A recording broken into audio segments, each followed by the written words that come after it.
I don't want to tell you my name yet. Or maybe ever. I don't know.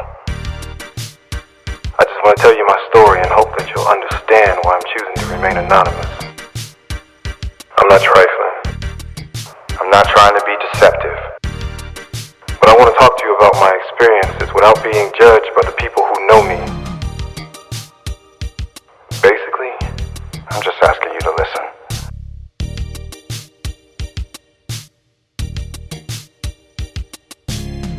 What's up, guys? This is Chav Damon with the LGBT update. Today, I am going to be talking to lead character from hit podcast series Fruit. That is Roderick Davis. Yes, the sexy guy behind the voice of X. He is here, and he's going to be talking. He is in California, right? Yeah. Los Angeles, LA. Oh, we got an LA. Okay. Detroit people love an LA person now. So we're going to talk to him about a few things like Fruit, other projects that he's working on. Just, find out a little bit more about the voice behind X. So first, Roderick, how are you doing today? I'm good, man. No complaints from us too. That is great. I'm feeling good. I had a good breakfast and lunch, so I'm very satisfied right now. Nice. What's up? So what have you had like any good, reviews and like a response from your role in Fruit? To be honestly, just a lot of my friends have like really been engaged and really just giving me love and saying how different it is, saying how good it is, and stuff like that. I haven't really been like an official review besides the one you guys did. But other than you guys, I really haven't seen a whole lot of reviews. Yeah. Really? Yeah. Yeah. That's weird because I work in a restaurant, Mm-hmm. so people like random people, white, black, old, young, gay, straight. I bring it up and I be like, I work for this online publication.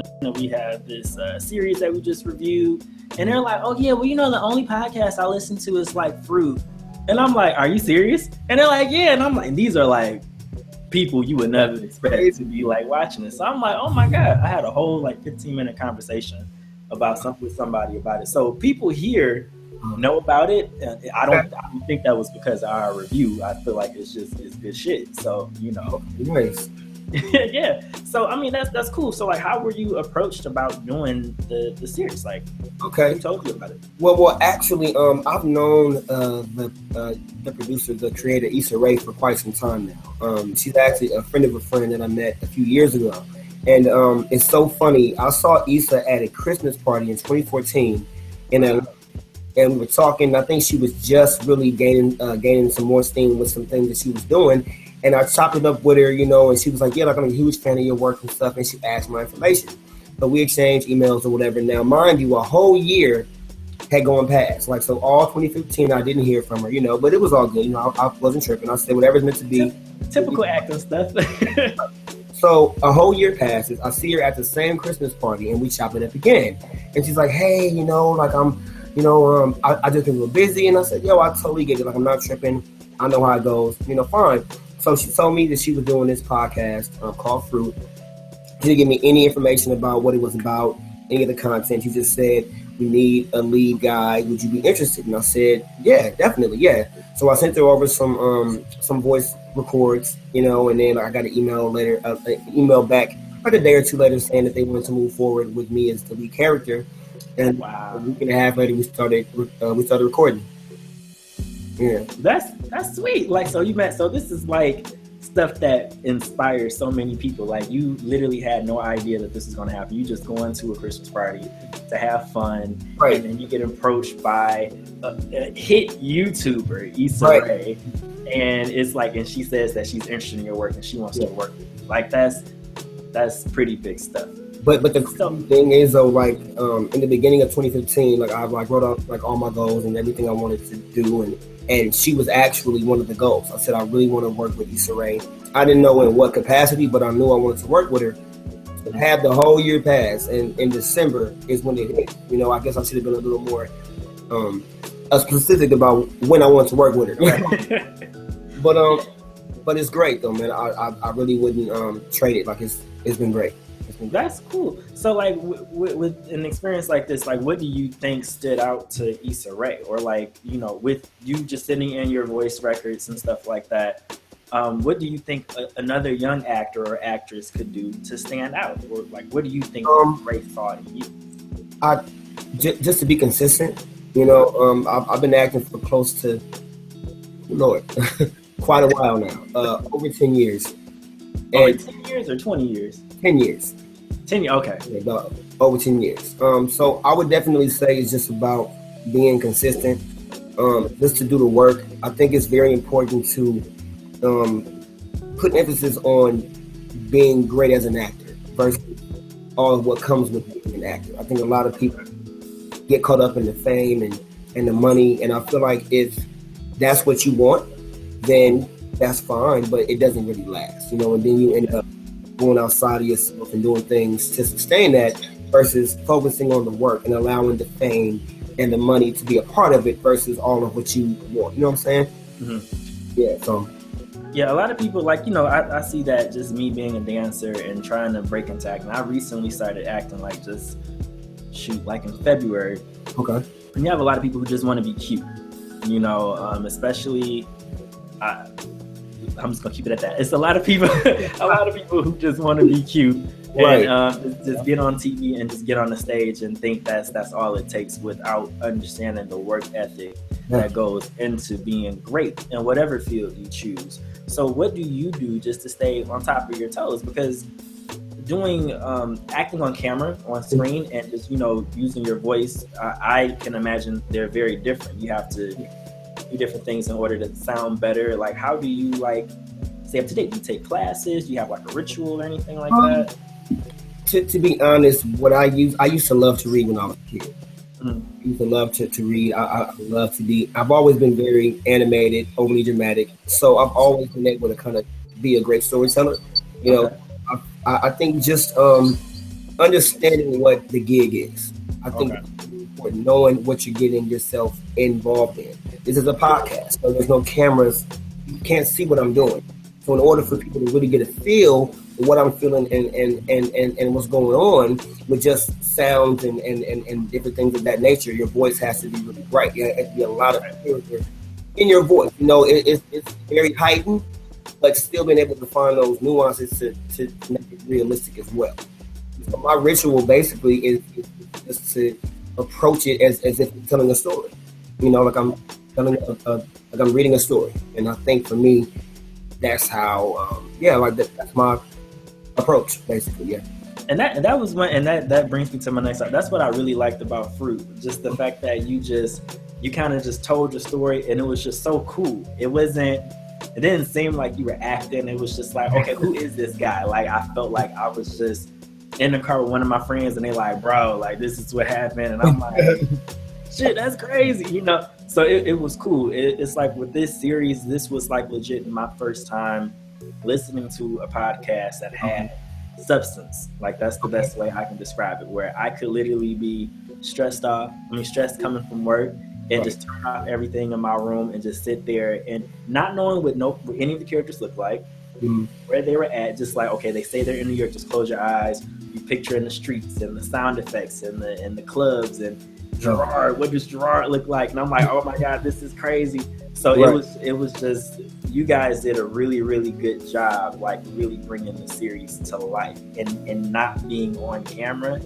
That's pretty dope. So I'm shocked when you say you haven't really had like many, you know, people come up to you about it, because this is good stuff. So like I was like, whoa, you know.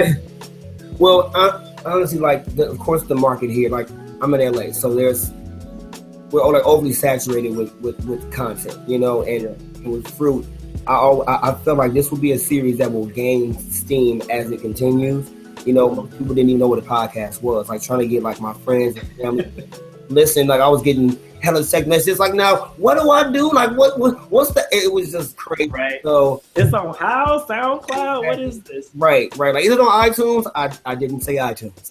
I said how. You know what I'm saying? So to get people to listen to it was you know, an event within itself. But I feel as if once it goes on, like it's going to continue to gain steam. Like, all my friends are like, "Yo, this is so different. Like it's so dope." So I'm excited to see what happens, to see where they take X. So yeah, I'm excited. Like that season finale, I was low key mad. Real, I was mad as hell. I'm like, he getting these text messages. But I was mad at X. Real talk. I'm like, he just gonna kiss this boy in the parking lot. He didn't ride up the street. He didn't park behind the Walmart. He was at the stadium. Like, come on, and you get these text messages. I was like, what's gonna happen? Did he have something to do with that man jumping off the roof?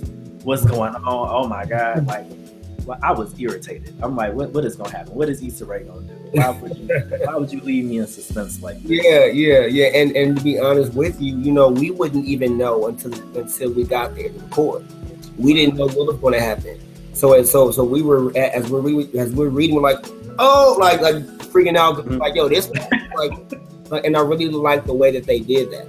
I feel like them giving us some scripts like that day really lets us kind of play more and to become so stylized, but to really experience the story as we're reading it, because we're seeing it for the first time on that. Right. Yeah. That's cool. That's really cool. So you have like other projects coming up. Like I was reading a few things. Insecure, that's going to be on HBO. Are you? What's your role in that? Can you talk about that? I can say a little bit about it. I played in one episode thus far. My character is definitely interesting. I'll say that, and I think that's about as much as I can say. But I shot it a couple weeks ago. It was amazing, and that was my first TV gig ever. First TV gig ever. That's cool. So with this, the role of X, like when I'm assuming they gave you a script to read before you auditioned. Yeah. Or did they did? Okay. Yeah. What drew you to it? Like, was it a moment where you're like, okay, I have to do this, or was it because Issa Rae asked me, I gotta do this? Because Issa Rae asked me, like, okay. I was gonna say yes to whatever it was. Like, I didn't care. I'm an actor, so I can play whatever needs to be played. I can morph into whatever I need to morph into, whatever time being. So, any chance to work with someone who's up and coming and someone as intelligent as her, and she's so well connected, like, I couldn't say no. Why would I say no? You know what I'm saying? So she was maybe the main reason why I said yes. That's cool. So as far as you said you went to school at Clark Atlanta, are you from Atlanta or are you from LA? No, I'm from LA, born and raised. Okay, and you went there just for film and theater? Yes, I majored in theater arts. Was actually my major at Clark. Okay. Yeah. Cool. So I mean that's cool. Like going to being in Atlanta, that's like a huge hub for like entertainment, especially for the Black community. Like, did you do a lot of things out there, or did you not really jump into big stuff until you got back home? You know what? To be honest, I was in Atlanta for 4.5 years, and I tried to be like the student actor, part-time job, intern thing, and it just didn't work. Like, school was always my priority to get my degree. Like, that was why I moved to Atlanta, was to get my degree. And I said, okay, well, since I'm here, I might as well go ahead and try, this whole acting thing out here. And I actually had an agent for about 2.5 years while I was in Atlanta. I didn't book anything. I didn't book anything, and I guess God was like, "That's not why I moved you there. I moved you to school." And so it was really frustrating because everything is different in Atlanta. It's very much so about who you are, and don't get me wrong, like that happens here as well. But in Atlanta, it was just a different vibe. Like, for some reason, if you live in Atlanta, the casting directors didn't really like they respected you, but they were like, oh, they're an Atlanta actor. Like, that's kind of the box they kind of put you in. So when you say who you are, is it more so like who you knew? Not necessarily who you knew, but like, like, for instance, like, I would go to casting calls and there would be like certain reality stars there. Okay. Oh, I didn't know he was an actor, but okay, cool, whatever. You know what I'm saying? So it was that kind of thing. Okay.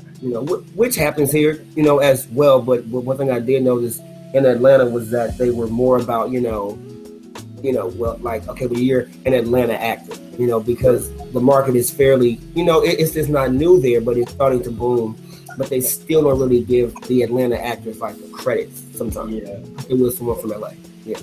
Very true. Very true. So, like, what are your goals, like, with acting now? Like, do you have, I want a Grammy not a Grammy, I want an Oscar by this age, or do you not even pay attention to stuff like that? You know what, to be honest, I try not to get too caught up in the accolades and awards. I feel like I need to focus on the work. I'm going to keep reiterating, like, doing the work, because it's so easy to become sidetracked. It's so easy to become discouraged, and you start comparing yourself to this guy or to that person, and they're doing this and I'm not doing this. I feel like the moment you take your eyes off of your own journey is when you start to falter and you start to become discouraged, and you forget why you're even in this journey. I enjoy acting. I enjoy the art of acting versus me just being an actor. Anyone can be an actor, theoretically. Anybody can be an actor, but for me, it's much deeper than just that. Acting really kind of saved my life in a sense. It really did. So because of that, I have a huge respect for it. So all the accolades and all the awards and stuff are great, but my goals are just to be able to completely support myself fully off of my gift. I don't want a 9 to 5. I don't want to have to gig here and there. I want to solely be able to gig and do what I love, and that's it. So that's my. You didn't preach to when can we please put this on the. I'm talking to Impact now, because I really want that part what you just said to be on the interview, because it's child, that I don't want no 9 to 5. That spoke to me, because I was this close this morning. I get it. But it's cool, like, being able to, do something that you love, and you just feel a sense of, I don't know, like, purpose. Like, this is what I'm supposed to do. Like, when I'm doing stuff with the LGBT update, even just having a meeting, it feels like, oh my God, this is so right. I'm so ready for this to happen. Oh, we got to plan this, and this is a cool idea. So I can only imagine what it's like when you are, reading the script with your castmates, or you're on set, or just an audition, just that rush, So that's cool. And I'm just happy that you were so willing to, go into detail and talking about, how you got to where you were, and go into detail about, certain things that kept you grounded. So that's really cool. So with Fruit, with X, how do you connect to X? Like, what character traits do you have in common with X? Like, are you into sports? Are you a player? Like, what do y'all have in common? Because sometimes people say that they connect to their character, or they don't at all. Right. What I try to do whenever I approach any character, no matter what the character is about, I try to find some way to get on the character's side. And when I say that, I'm able to do some of X's choices and decisions, but I still have to play them truthfully and honestly. In order for me to do that, I have to find in my mind as Roderick. Okay, I'm Roderick, but in the mind of X, this behavior he thought was justifiable. Mm-hmm. So some kind of way, I have to figure out a way to, in my mind, justify his behavior. And once I justify his behavior, whatever it may be, then I can begin to build the character and can begin to kind of live as a character. X is very impulsive. He does have kind of a player-esque way about him. I'll be honest, like, once upon a time, I was a bit of that. I had a little player in me. So I can relate to how that feels. Like, it's a sense of power, and control that I think that he likes. He likes to manipulate situations, whether he likes to admit to it or not. I think Roderick, has these moments where he knows he can manipulate situations, and sometimes I've used that to my advantage. So I feel like just my own past experiences, and trying to couple them with what X was experiencing at that time was what I used to be able to create this character. Okay. So what was your favorite episode? Like, your all-time favorite, or favorite scene where you was just like, I did that? I did that. Wow. Or two. I think. My favorite scene was when I can't think of which episode it was, but it was when I was kind of begging to see Gerard. You know, I really think not that I did that, but I really felt his anguish. Like I really felt like the desperation. You know, like I know what that feels like to be kind of at the mercy of someone else. You know, just kind of hoping and praying that they'll agree with what you're saying. Just please, just one more chance. So I've been there, you know, a couple times, you know, so I was able to really kind of get into that because, hey, like I've been there. I know what that feels like, you know, but I wanted to make sure that particular scene felt real. That you could really feel like, yo, X is really trying to get this dude back, you know, so. Is this after you talking about after the football game and he was like, I asked you, did you sleep with her? And you told me, you know, are you talking about that part or? No, this is when I was on the phone with him, like begging to see him. I really can't remember which episode it was, but I just remember I was like on the phone, like begging him, like, can I just please see? Like, I'm sorry, like I do want this, you know, like I thought I didn't, but I do, you know. I was just kind of just really pleading my case with him. Yeah, so that was my favorite scene. Sure. If you could change, like if you were able to do a Roderick remix, okay, change one episode or one scene just to just throw something off, what would you change and how would you do it? What would I change and how would I do it? Whether it be the how you met Gerard or the finale or, you know, the relationship with your father on the show, or what's something that you would be like, I could remix this and make it like this? Like, how would you put the Roderick spin on it? So I don't know if you remember the scene when I went to Terrell's house. Okay, that was the football player you got in a fight with at the party, right? Okay. And then he invited me to his house. See, that's how you know I'm a fan, because go ahead. Right. And I felt like it would be kind of a dope twist, like the Roderick twist I would put on it. I think I would make him, like Terrell and X, kind of have something, like a flame. See, I thought that was going to happen, and it didn't happen, and I'm like, dang. So who knows? Season 2, it could all go down. I don't know. Like, I'm so pumped to see what they do with this season 2. Well, I'm so thankful that you were able to you had time to do this interview with us. Like this is cool. And I will let everybody know just on this. Like this guy is very kind, very nice, handsome. You know, as you guys can see. And then the voice. People are crazy about your voice, man. Like it's like I have my friends listening to it, like male and female, and they're like, "Oh my god, like who? What is this? Facebook and Instagram?" That is so funny. I'm very happy that you're willing to do this interview. A lot of people are not as touchable and approachable, where they're willing to do stuff like this and actually have a good spirit and attitude while doing it. So just like the email process, getting everything planned out, I appreciate your patience and professionalism. So that's always appreciative here at the LGBT Update. So what can we be looking out for next as far as like future projects? I know you have Insecure on HBO. Any other plays, shows, or where can people catch you at?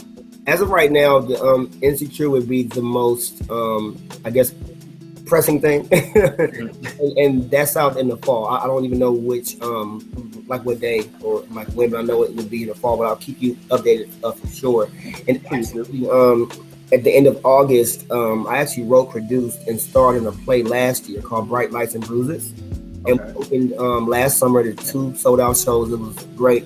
And we're going to do it again at the end of August right here in LA. So my next project, of course, I'm going to be flooding everybody's pages with promo and trailers and all that kind of stuff. So I'm really excited about that project. It's like a passion project that me and another friend of mine, we kind of take our careers into our own hand, and we wrote a play and we starred in it and we produced it, and it was successful. So I want to do it again. Good. I mean, that's real cool. Well, thank you so much for, spending your Saturday, past couple hours, like getting this together. We had some technical difficulties, but it all worked out. Sure. I really hope you keep in contact with the LGBT update. Keep us updated on everything you got going on. Tell Issa Rae we said what's up. Surely. But Benoni Tego, Uh-huh. is that Yep. the producer or One of the producers, yep. producer? Tell him we said what's up as well, and thank you for the connect. I was very surprised when he reached out. But yeah, you have a good day, and thank you so much again, man. Same to you, man. Thank you.